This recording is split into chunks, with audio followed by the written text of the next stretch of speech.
What's up, guys? Welcome to Worth the Wait. I am your host, Cookie Miller, and today we have a very, very special guest. My friend and fellow trainer, Ashley Hamilton, is here to chat with us. We have quite an interesting topic. Ashley trains a variety of different clientele.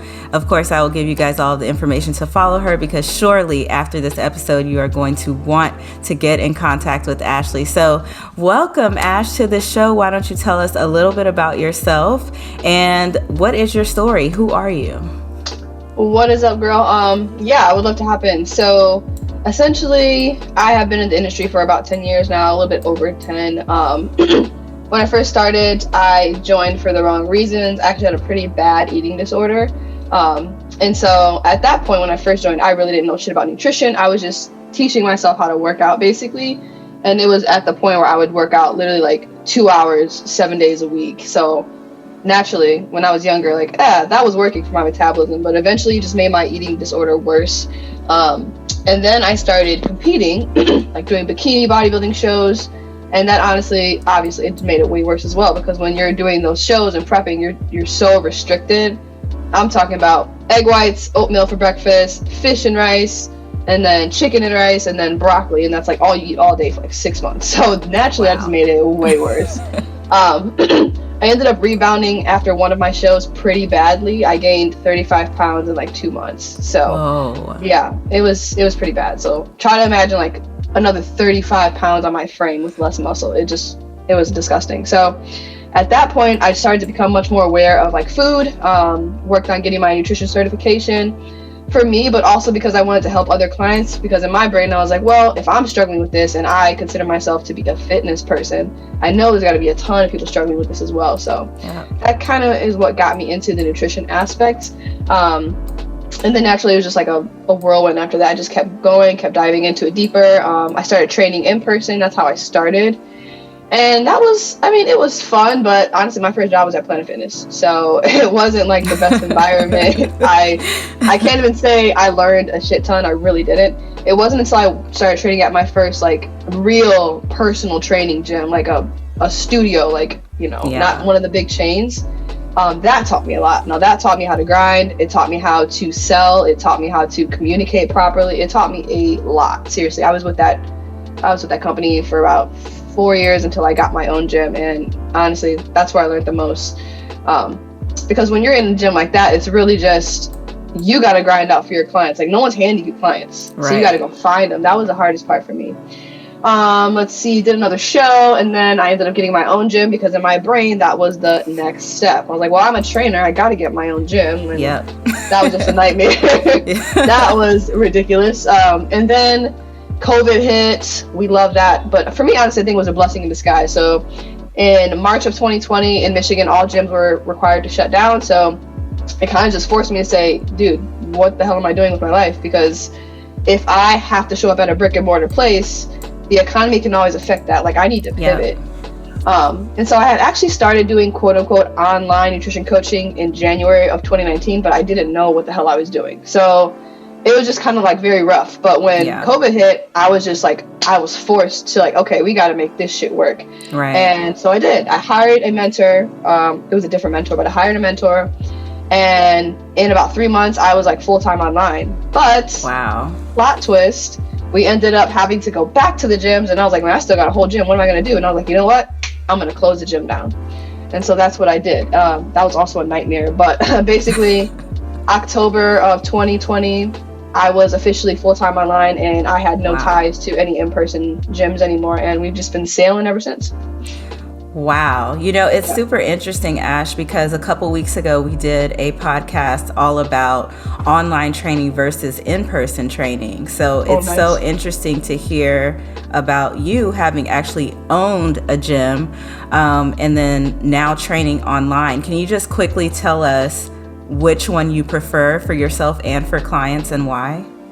Yeah, for sure. So I honestly, I feel like it's a no-brainer. It's 2022 at this point. Online is going to be the way to go for both people, entrepreneur and client. for clients specifically because one, it's a lot cheaper and you're getting more. Like you're getting nutrition, you're basically getting mindset coaching and like a part-time therapist. Essentially, that's what we do. Exactly. And all of your stuff is tailored to you. You have access to that person.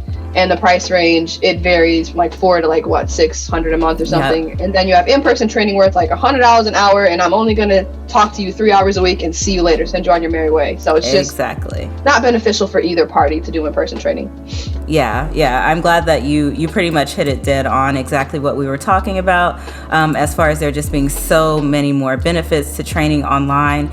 And it's not just like a thing where it's beneficial for the coach, it's so beneficial for the client. Yep. Because in-person trainers are busy as hell and they just don't have the time to sit with you and really figure things out. So we're going to pivot now because we are going to talk about what this podcast is really about today. We are talking about Black women in fitness. Yes. Obviously, we are both Black women in fitness. Ashley has a little bit of a different background than me. So why don't you tell us what your background is and then also what your experience has been as a Black woman in this industry? Yeah, for sure.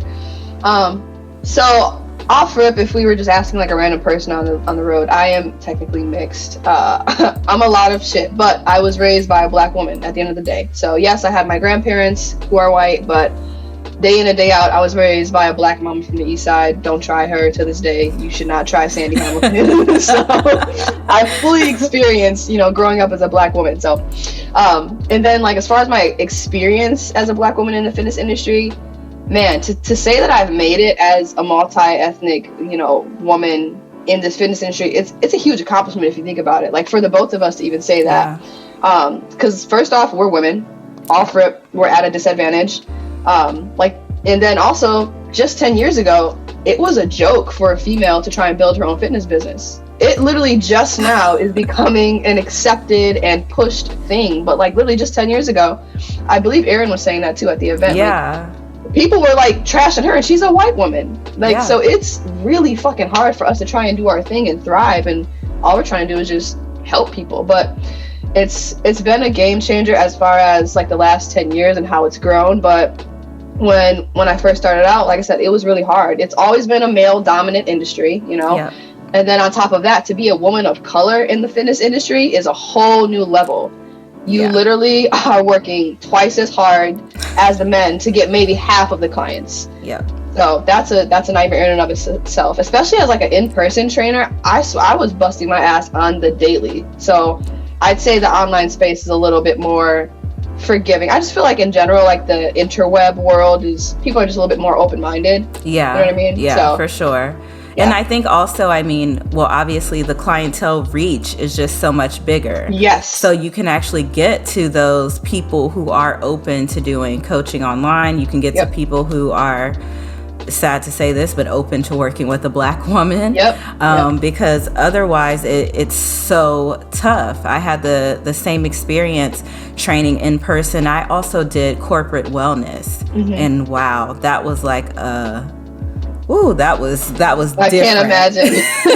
That was different because, you're walking into these corporate buildings, and I'm in Houston, so these are big oil and gas companies that I was working for at the time, and they offer their employees these training programs, and that's how I was a trainer there.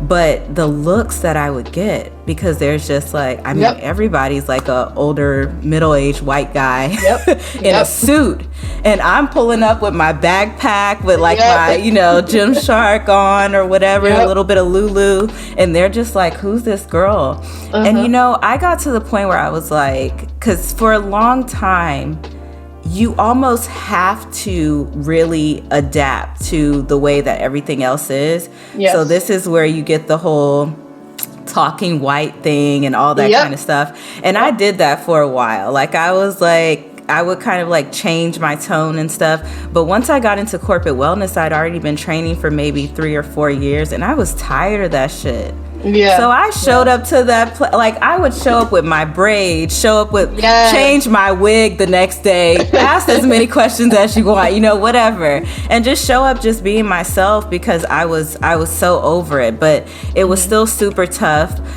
It was a constant fight between me and the other trainers. Yes. I might have been one of maybe 2 Wow. Black trainers that were there. And of course, all management is also white. So, you know, it was a fight, like it was a push to get clients because of who I was fighting against. So I definitely understand that.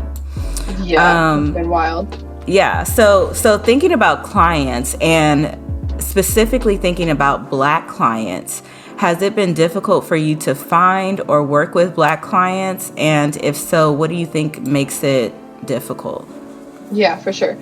So for me, it's damn near impossible. I really just, for some reason, I mean, I think I know why, but I don't attract a lot of women of color as far as clientele. However, I did just onboard one yesterday. Shout out to her. I think she's gonna kill it. Yes. So that was fun.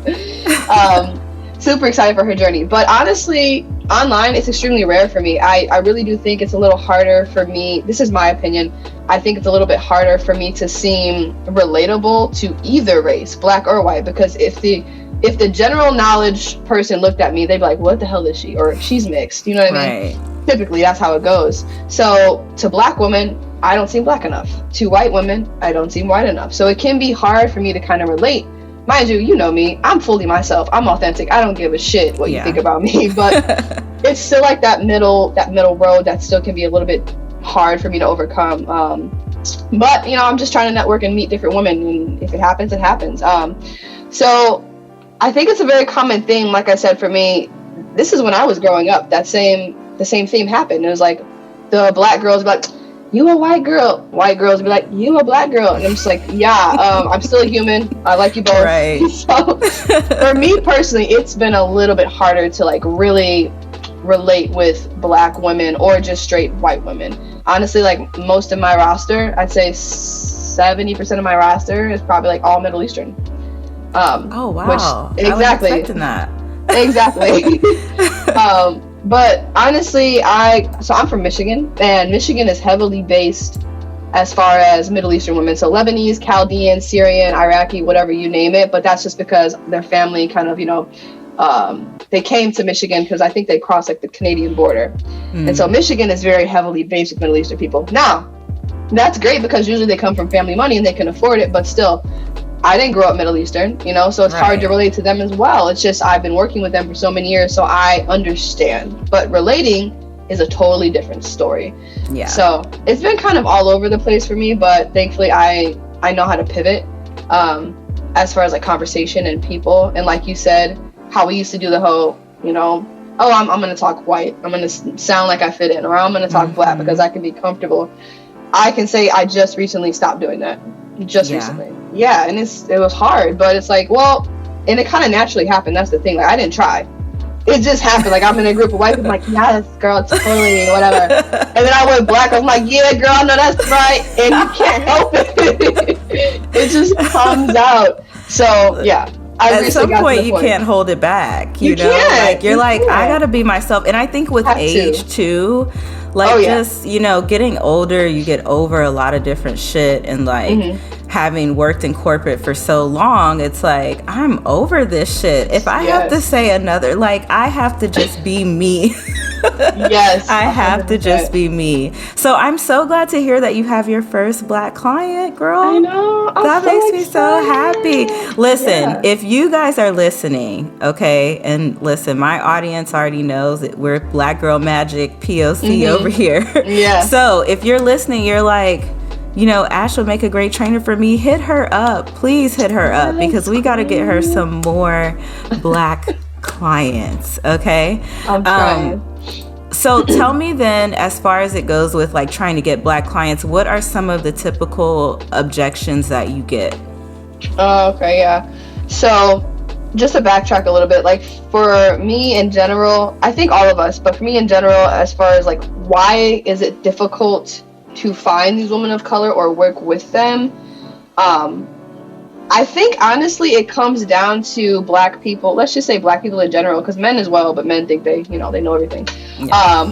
But people of color in general, I just think it's because we were raised having little to no knowledge around how to take care of ourselves properly, and then also with a mix of not knowing that we should and need to really invest in ourselves. Like, we are the best investment we can make. It's not fucking stocks or Bitcoin. Like, no, it's you, it's your brain and your body. And we weren't ever taught that growing up. So obviously if you pitch someone a price, they're gonna be like, why would I pay that? Because they don't know any better. We haven't been taught differently. I can say it's getting better now, right? Like, I think it's more common, but like, unless you are a higher 6-figure salary or a white collar job as a person of color, let's be honest, you're gonna look at that price and be like, what the hell is that?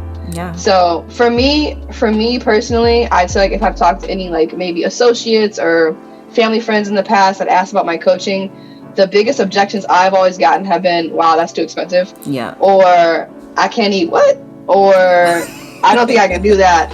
And then again, that's too expensive. Like, those are typically all I ever get when it comes to like objections.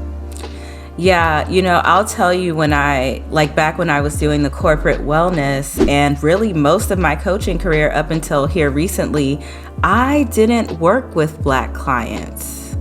Really? I didn't have hardly any Black clients. Most of my clients were white. Mm-hmm. So most of my clients were white. I actually had like a few guys as well that I've worked with over the years. I think it's just because of, being in that corporate space too, pulling a lot of clients from there, which is a whole other discussion because there aren't a lot of us in these, like you said, high earning positions in corporate. Yeah.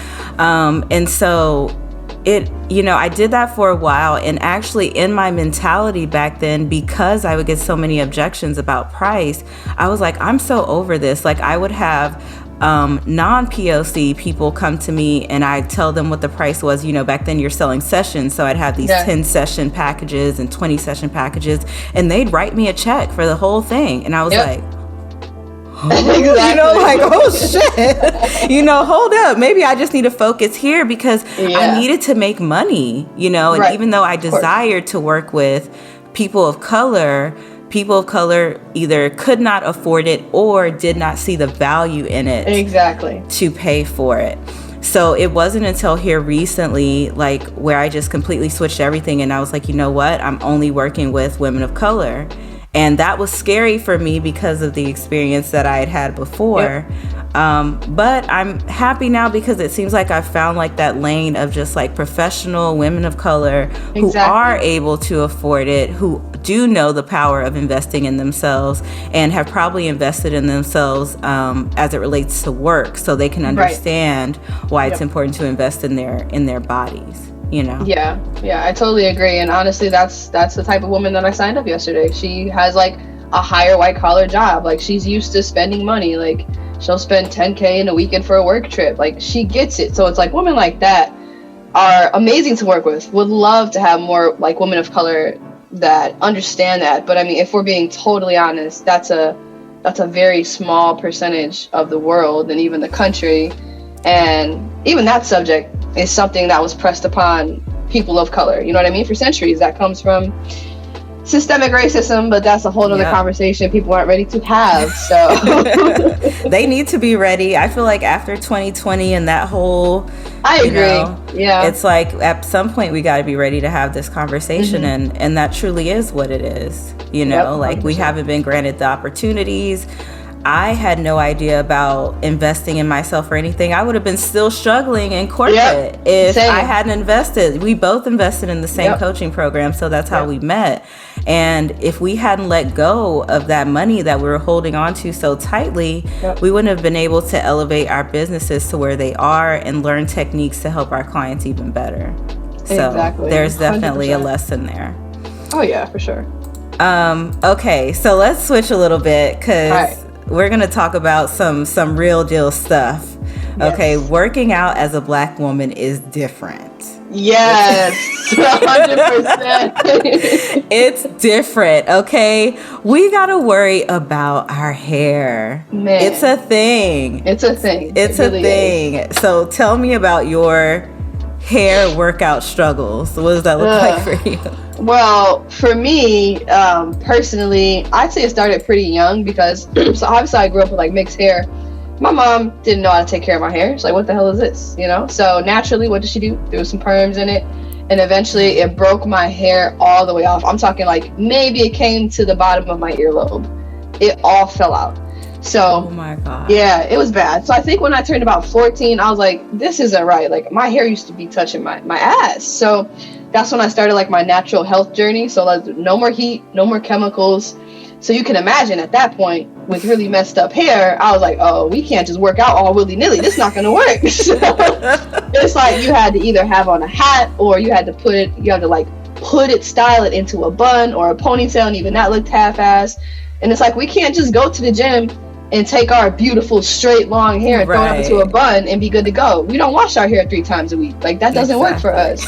Yeah, so for me it was a struggle. Now I'm to the point where my curl pattern has come back beautifully, and like I just work out like this. Like I don't care. But most women will say like, I can't do that. Like I have to either tie my hair up, wrap it up. I've seen women work out in their scarves, in bonnets, because that's what works best. So some people will look at that and say, oh, that's ghetto. It's like, no, this is how I'm surviving to work out. It's not ghetto. This is what works for me, you know? And like I used to work at, like I said, that personal training studio, and our clientele was majority Middle Eastern. And so just like very ethnic, I'm not sure if you're familiar, but beautiful long hair, like it was straight, but beautiful, thick, whatever. They could do the same thing. Just throw it up into a ponytail, throw it up to a bun. And then I'll have, I think it was my boss at the time, was like, just throw your hair in a ponytail. I'm like, it doesn't work like that. You got some gel back there. You got some moisturizer and a brush. Like I can't just go do that real quick. It takes time. So I think it's super hard to relate to anyone working out when they don't have that. That's a very specific problem, and it might seem small, but it's huge. That stops a lot of women from working out. They're like, I can't go work out. I just got my hair done. Yep. The hell? Exactly. Yep. So hot mess. It definitely, it will stop a lot of Black women from working out. But you know, I feel like I knew, as far as my own fitness journey, I knew when I was really serious when I stopped letting that impact me. 100%. Because when I first started trying to lose weight, I think I had lost maybe 40 pounds at that point. I was killing it. I was on a roll. Girl, I hurt my knee. Oh no. Man, it was like straight to my heart. My doctor was like, look, you cannot work, you can't run, you can't, because at the time I was doing a lot of cardio too, of course. You can't do the elliptical, I couldn't do shit. And I was like, well, what can I do? And he was like, you can swim. Swim? Yeah, he's like, swimming would be great. I think that's how I looked at him, like, to this day. Do you see me? Do you see me? To this day. Oh my God. Listen. To this day, I'll even tell you, even my boyfriend doesn't understand. Like every time we would go to the pool, like, babe, why don't you go underwater? Why don't you swim with me? I was like, do you see my hair? I can't just wash this. I washed this 3 days ago. I can't get my hair wet. It's a very hard thing to relate to, for sure. Oh my gosh. Yeah, but I mean, listen, I was so invested, like I was so serious. I was like, okay, well then how the hell am I going to swim? What do I need to do? Oh. And I got a swim cap. I was like, what exactly can I do? I sure did. And at that time I was going to like commercial gyms. So I was at 24 Hour Fitness, and I went in there, I bought a paddle board thingy, and I would do kicks for like an hour before work. This was like 4 or 5 a.m. I swear on everything. I was so dedicated. I was like, this shit is not stopping me. Oh my God, the dedication. Wow. I did that for a couple months until my knee got better and rehabbed it. And then, you know, from that point on, the hair excuse was out. I was like, shit, if I can swim at 5 a.m. before work. Exactly. You know, like I'm going to figure it out. So these days, I'm natural too. So my hair is natural. I wear it out every now and then. But mostly I wear wigs. I keep my hair braided underneath. I braid it myself sometimes, but honestly, what has been great for me is to go to a salon. Like I go to a salon, it saves me time. I get my hair washed, deep conditioned, get a treatment, and then she just braids it back. And then I can just pop my wigs on. Yeah. Nice. Yeah, natural hair salon. Oh shit. I forget, where are you? San Diego now. Oh yeah.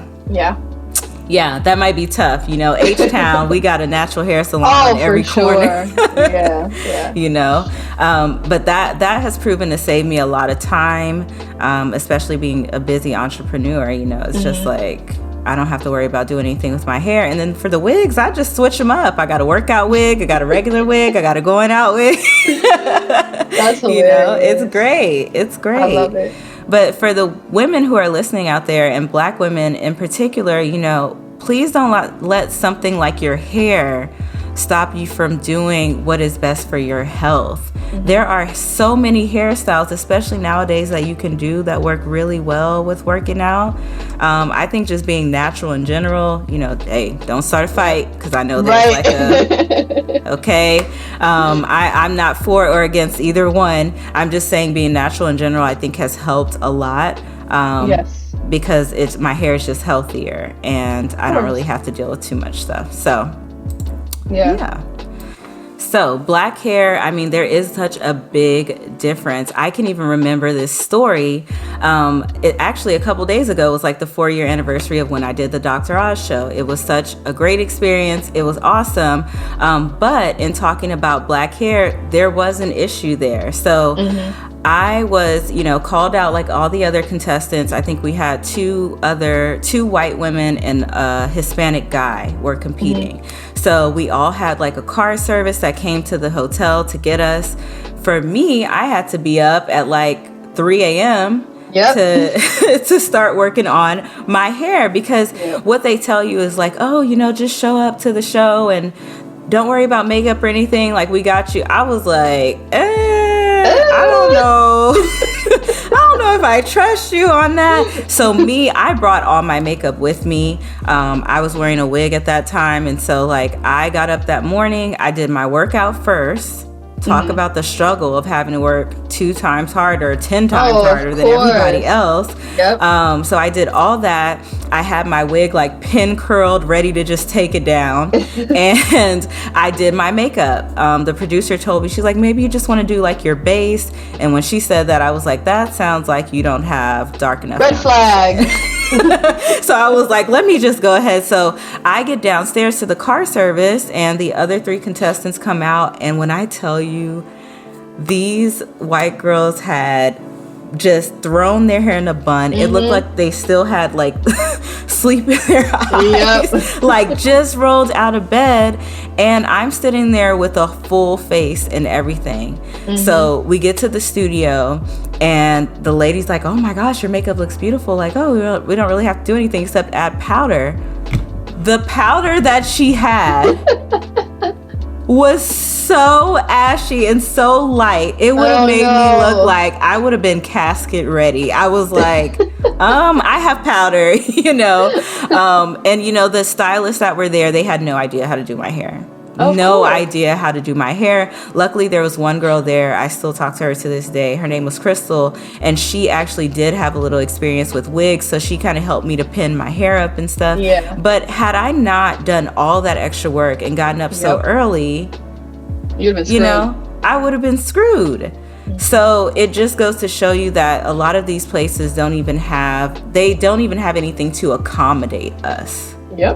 You know, so have you ever had like an experience like that, like with your hair, your makeup going into it? Girl, yes. So I think it was actually my very first photo shoot ever. We were just doing like promotional pictures for the gym I worked at the time, and my boss was like, so we'll have outfits for you to wear, and we'll also have someone to do your makeup. And I was like, oh, that's cool. At the time, I didn't know shit about makeup. Now I'm obsessed by all the palettes, all the foundation. But at the time, I didn't know anything about makeup. So I was like, okay, that's fine. And at the time, he was like, okay, but only thing I need you to do is go straighten your hair. And I said, why? What's wrong with my curls? And he said, nothing's wrong with your curls. I don't have any problems. But it would just look better for the pictures if your hair was straight. And I was so offended, but Ashley back then didn't have any balls yet, so I didn't say anything. I just went and got my hair straightened, so whatever.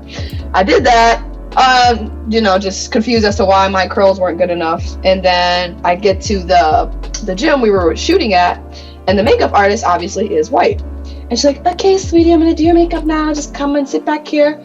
So long story short, she didn't have any foundation dark enough for me. And mind you, I'm not even very dark. If you guys are watching on YouTube and you see Ashley's complexion, like, to not have her foundation, I'm light. That's it. That's all I want to say. So yeah, there was that, and then like the lip color she had, it did not, the lip tone has to match your skin tone or it looks stupid. So I had on this ridiculous bright ass red. It did not fit my lips at all. It didn't fit my skin tone. Oh my God. And it honestly, it just wasn't the greatest experience, but it was like, who would have known? You know what I mean? Like, I'm sure the makeup artist had no idea, and I'm sure it wasn't specified. And it was just a really interesting experience for me. So after that photo shoot, I think I got my hair straightened one more time because, again, my boss said the same thing. You need to get your hair straightened. But at that time, I had grew a little bit of balls, and I was like, yeah, okay, if you pay for it. So that part, I love that. Love that approach. Exactly. But after that, I never straightened my hair again. And whenever he asked me, I was like, well, this is what you're getting. I don't know what to tell you. Right. I prefer my curls anyways. It's natural. This is who I am. I'm not going to straighten my hair to appeal to some audience that doesn't even relate to me. So never straighten my hair again. And then as far as makeup, I just had to learn my own thing, learn proper shades. And now I can do my whole face now. But at the time, I had no idea. And then looking back at the pictures now, I was super pale. Like, usually when you get your face done, it's supposed to make you look like, you contoured a little bit, you have darker shades, nothing. One shade. It was just flat as fuck. And then way too much highlighter, so I looked like Casper. But oh my gosh. It was an interesting experience, to say the least. Yeah. Listen, y'all, the struggle is real out here in these fitness streets as a Black woman. Ashley and I were actually just at a fitness conference this past weekend. And I think we were one, two, three. I think there were 4 Black women out of 300 people. Yes, literally 4. I thought there was another one, but she was Latino. She was not Black. And first of all, I'm lying. First, I'll say I was a little bit proud because the first conference I ever went to, I was the only one there. Oh shit, you were proud. I was proud. So when I looked around and I saw a few other Black girls, I think I nudged her, like, Cookie, you gotta be friends with her. She got beautiful hair. Yeah, we literally did that, y'all. Like, it's a thing to see. Like, in fact, when I walked in the room, there's 300 people. So I walk in, I'm looking for Ashley. Do you remember what I told you when I got to you? No, I don't remember. I said, I just looked for your hair. I was getting my phone. I was like, let me text her to see where she's at. And then I kind of panned over the room and I was like, well, surely that's her. All I gotta do is find the curly hair, and I don't know how to feel about it. It sucks. I want to see more of us. I mean, like I said, my first business conference was, I think, at the end of 2019. So, I mean, that's almost 3 years. No, it's not 3 years. But the point is, it's a little bit of growth. For me, it's so pathetic that I was excited to see 4 Black women in a room. That's pathetic. So I'm hoping we can, I pray to God this episode, pushes more women, that might be interested in, nutrition or fitness or health. Hey, go do the fucking thing. We need more of us. We seriously do. Yeah, for sure. I'm glad you said that because that's my hope too, is that we start to see more of us in these spaces and building businesses, not more of us struggling. I don't want to see that, but more of us building thriving businesses and really getting out there and helping people, because there is no reason that we should be walking into these rooms and only seeing literally 4 people that look like us, counting us, by the way. It was sad, honestly. Yeah, it was super sad, and that has been my experience for a long time. I think it's kind of similar to what I know about your experience too.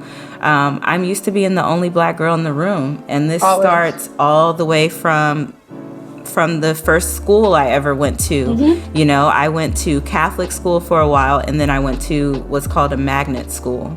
So it's like an advanced academic whatever. Gotcha. Yeah. And I grew up in New Orleans, and so most of my classmates, like how you said in Michigan, there's this Indian influence. In New Orleans, it's Asian.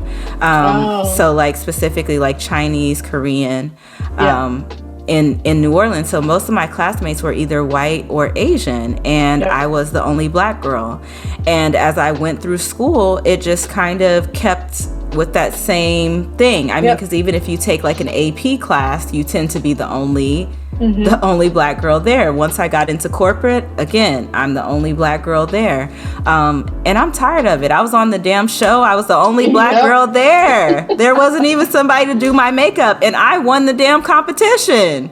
Dude, it's so sad. But I had the same experience. Like my grandparents, like, they paid for my schooling, so obviously they were like, best education, we're throwing you in a Catholic school. I'm like, all right, cool, whatever. But I was always the only black girl in my class. And then I think when I graduated high school, our class was small. I think we had like 100 people in our class. I think there was less than 10 black people. Wow. Definitely less. There was less than 10, and I was friends with them because obviously we all gravitated towards each other. But I think there was maybe 7 or 8 black people in my graduating class, and then I went to college, and obviously it was worse. But it's scary bad. It is, and there is something that needs to be done. I wish I knew exactly what it was, but what I know now is to just show up. Just showing up, just being me, being online, doing podcasts like this where I'm inviting black women to come on and talk about their businesses and talk about their experience, so that we can get the word out there. But what we need the listeners to do is to then support the guests. Always. Always. Support me, support the guests, because it is our desire in our heart to really be an example and to make you guys proud. Like, we want to make y'all proud. With that anniversary passing, I have so many people reaching out to me and saying, I remember when this happened like it was yesterday, or I voted for you like 100 times, and that makes me feel so happy, because had I been watching the show and I saw a black girl in there, I would have done the same thing, like, let me vote for her. 100%. Okay, so we're gonna switch gears a little bit, because within fitness, there are some darker sides of fitness that we need to talk about and discuss. I think that for the general audience, you guys may not be aware of this or may not fully know this, but within the fitness space, it's pretty well known, although kind of hush-hush, we don't really talk about it too much. But there are a lot of eating disorders in this industry.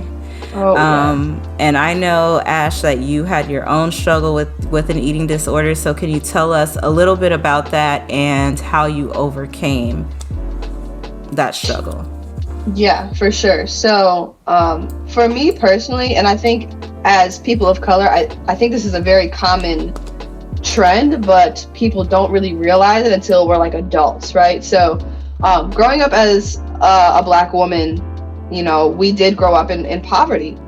For most of my life, we grew up in poverty. So just not being able to have enough to eat, that alone creates an eating disorder that you are not even aware of. Like, your parents, they're not aware of what they're doing to you. As a kid, you're not aware that that's happening to you. It's just, we get what we have. And then on the flip side, there are families with people of color where food is the center of bonding and attention. And it's like every Sunday, or for some other people, maybe several times a week, you're going to someone's house and you're just gorging yourself. And it's like the more you eat, the more the more bonding you do. And it's ridiculous, but that's literally how people bond, is like shoving food down their throats. So it's either you grew up not having enough food, or you grew up shoveling food down your throat. Like, you can't leave this table until everything on your plate is gone, type thing. Right. So both of those things play a huge part in your relationship with food. So for me, it was the first part.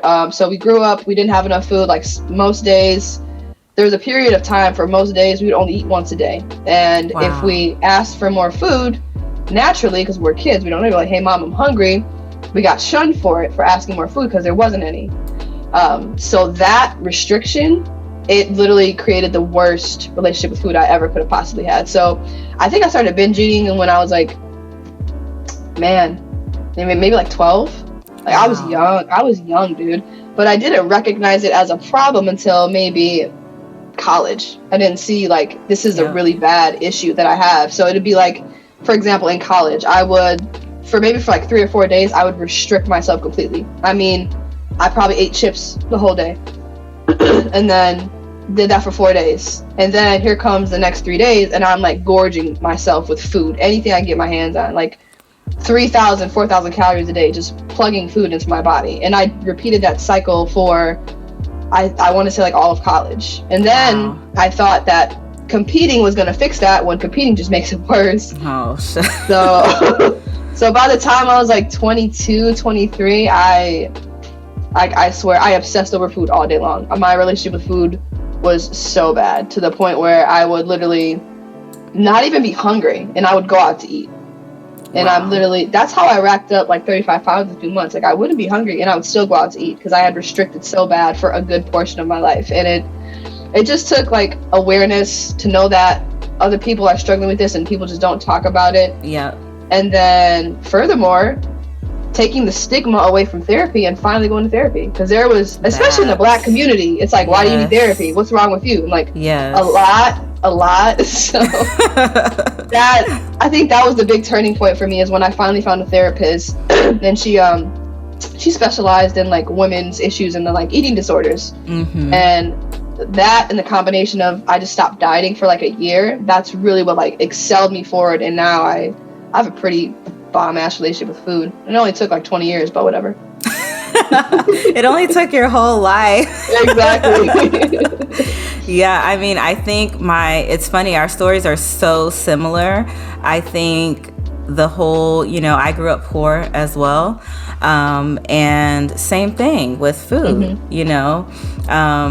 just never knowing where your next meal is really going to come from sometimes. Yeah. And then when we did have food, like, I would be the one getting in trouble for eating all the snacks. Yep. Yep. Because it was like, shit, I don't know when we're going to have these again. And I would just like gorge on them. Mm-hmm. Once I got to college, they give you this great little thing, this little card. So you can go to the little convenience store around campus. And I was like, I mean, I can actually remember the first day when I just like asked my roommate or somebody, and I'm like, I can just like use this? Like, what do you mean? Like, I can go to the store and use this and there's money on it? And they're like, yes. And I'm like, what? I didn't gain the freshman 15. I gained like the freshman 50. Like, holy shit. Yeah, it was rough. I was in there every day. Chunky Monkey ice cream. I'm paying student loans right now for Chunky Monkey ice cream. On the snacks. Was that your go-to snack, the Chunky Monkey ice cream? Yeah, that, and then like anything chocolate. I'm a sweets person, so I love sweets. Sometimes I go for the chips and stuff, but mostly it was like sweet stuff. Yeah, for me it was hot Funyuns and always like some type of like Danish or pastry together every morning before class at 8 a.m. Never failed. The Danish, man, I don't think I can touch those. Like, I can't even have those. I can't eat them now. No. Same. I can't. It'll send me down. Like, I can't. Between that and peanut butter. Peanut butter was one I couldn't have for a long time. Like, because otherwise same. I'd sit there and just eat it straight out of the jar. Like, I actually did that the other day and I thought about you, but I was just starving and I was like, I need some fat, right? So I don't know why, but I took a spoon and I grabbed the peanut butter jar. Yeah. And 10 minutes went by and I was like, oh shit, I should put this down. Let me put this away.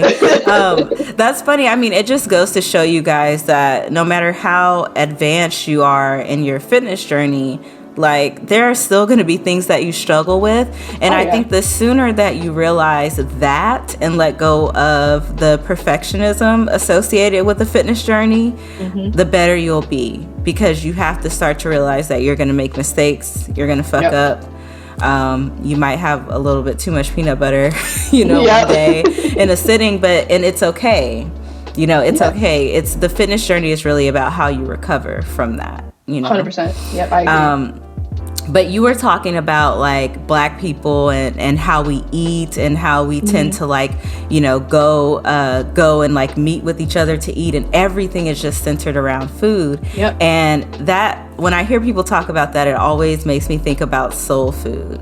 Have you seen the movie? It's been some years, but I have seen it, yes. Okay. So soul food, there's the matriarch of the family who every Sunday, everyone comes over. She cooks this big meal that basically is like a Thanksgiving dinner, but every week. And so she does that, and she ends up getting diabetes. So she gets diabetes. The whole family goes to the hospital. She has to get her leg amputated. And I'm not spoiling this for anybody. At this point, you should have seen Soul Food. Or you get your black card taken away. Yeah, don't get your black card taken away, okay? And so anyway, she passes away. The whole family comes over. They have the repast, and they have the funeral, and they make the Sunday dinner. Mm-hmm. And I just, looking back on that as an adult, I'm like, how does this make sense? and the crazy thing is that we still do this. I've gone to funerals over the last 12 months where we have literally done this. Yep. Family members are passing away from diseases that come directly from your lifestyle and how you eat. And then we have that same food in celebrating their lives. Yes. How the hell can we get out of this cycle? Like, I don't know what it's going to take. Honestly, I think it starts with our generation. Because as millennials, I feel like we are in the phase of constant education. As much as the stigma wants to go about millennials, we're smart as shit. And we know how to pivot, and we can sense when something is good for us. So I think it's up to us and like educating future generations. Like if we had kids, or if we have like nieces and nephews, and like, so like any young child I come in contact with, I'm sorry to the parents, I always make a great impression. I'm like, yeah, don't you want to work out so you can be strong and healthy? And this broccoli, it makes you so strong and healthy, and whatever I got to say, I don't care. Because it's like, you got to embed it in their brains young. Because let's be honest, that's when most of the trauma happened for us, when we were young, when we were kids. So I think it's really up to us, honestly.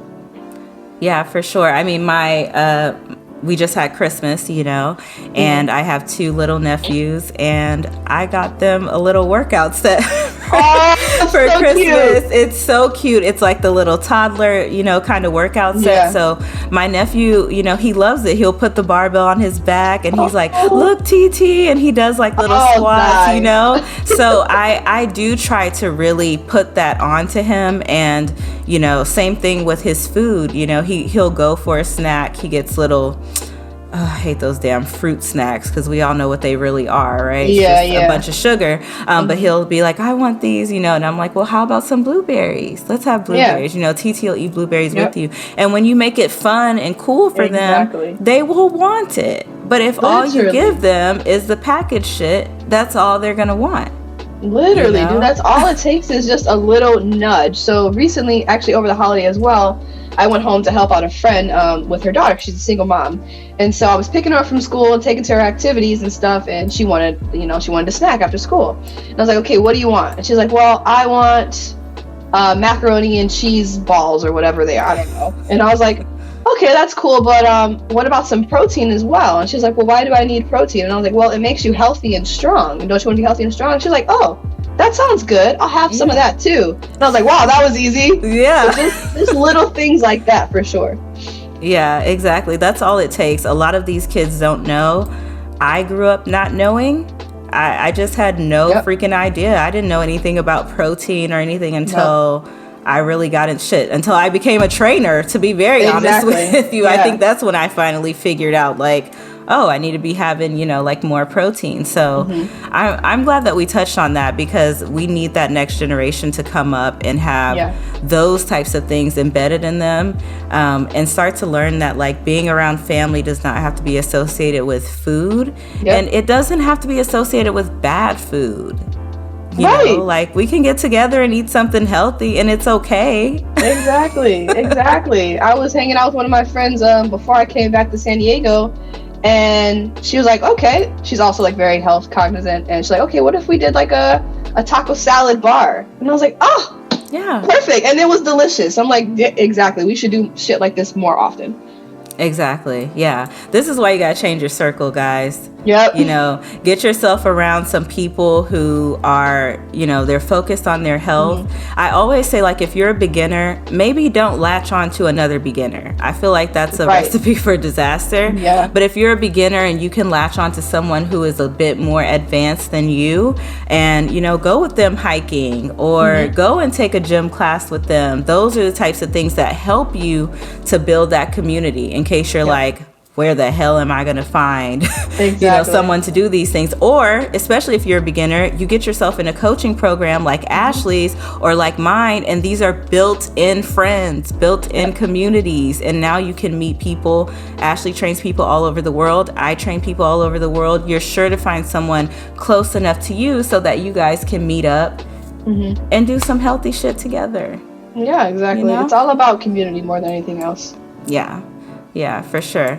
So Ashley, thank you so much for being on the show. I am so glad that you are here. Why don't you tell us where we can find you and how people can sign up for your coaching? Yeah, for sure. So I am mainly on Instagram. That's where I live. It is at lean, LEAN _CUTZ _fitness. So that's mainly there. And if you guys are interested in any type of coaching, you can just either DM me. I'm always answering DMs. Either DM me or just apply in my bio. All right, it's as easy as that. And of course, we will also have Ashley's information linked in the show notes in case you guys want to check her out. And this will all be posted on IG as well. So thank you guys so much for listening to this week's episode of Worth the Wait. We will see you guys next week. Bye. Bye, guys.